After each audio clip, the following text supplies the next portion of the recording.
Okay, guys, so I want to show you one other lesson that formative assessment lesson that I was hoping you guys could try to do. And it's called forming quadratics, so it's a hidden object. You guys click on forming quadratics. What it'll take you to is it'll take you to a link. And I also have the lesson posted right here. You click on the link. One of the things you guys will see, this is mathshell.org. It has a list of the lesson. It has a PowerPoint which you guys can use. What we're going to focus on is the quadratic lesson. Click on right here,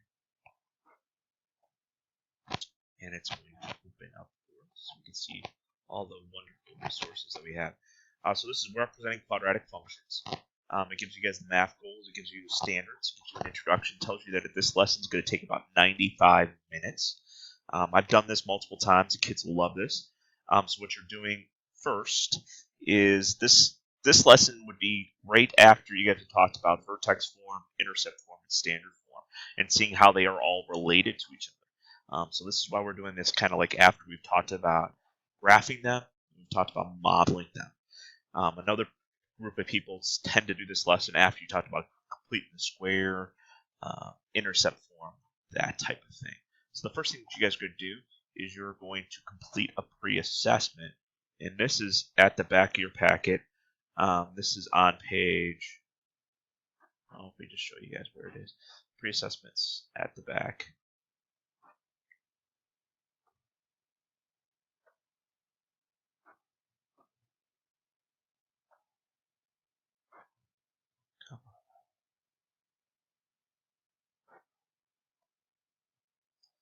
So what you guys are asked to do is you're asked to look at graphs and try to identify which one matches. The goal of this is that it would be a 15-minute lesson. Let's look at this view a little better. So we have a quadratic lesson. You guys are going to spend about 15 minutes just having the kids go through this, try to identify key points, and try to identify the equations. So that's before the lesson. Now after that, you guys will be asked to assess it, similar to what you guys did for interpreting expressions. Not to grade it, but just assess it and write down like a couple questions to help the kids think through the process. You're going to split the kids up into small groups of like 2 or 3 based off similar misconceptions. Now, you guys are going to look at the lesson plan, which gives you just some board work activities for the kids to try to do on whiteboards, just asking specific questions about what they know about graphs and in different forms of them.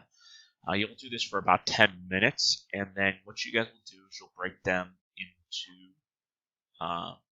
in their groups. Then they'll be given dominoes. You'll be given different sets of dominoes, which you'll have to cut up. You guys will cut them into large rectangles. And what you're doing with this lesson, you're trying to connect them together. So the first step is to try to connect the graphs with the equations. These two are not related, but there is a card that has equations that's related to this. So your job would be to like say, hey, looking at H, what does H represent? Looks like it has an x-intercept of 3 and an x-intercept of 5. So each of these has an x-intercept of 3 and 5. And I would say, hey, maybe it's this one. So I would try to match H with A. So I have H on this side of A. Okay, so we would be doing this for approximately 20 minutes. What you'll do after that is then you'll have them extend it. And what you'll do is fill in the rest of the parts of the card. So you'll like be finding out what the vertex form is and what the intercept form is in this card. Just by looking at the card, you should be able to try to find that out using the modeling information that we talked about.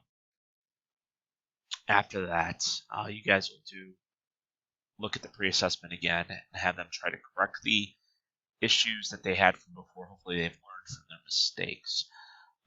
Once again, guys, this is a quick overview, a 5-minute overview of what this lesson is talking about. I encourage you guys to ask any questions. Just email me at scott.graham@bayschoolsohio.org. Thanks, guys.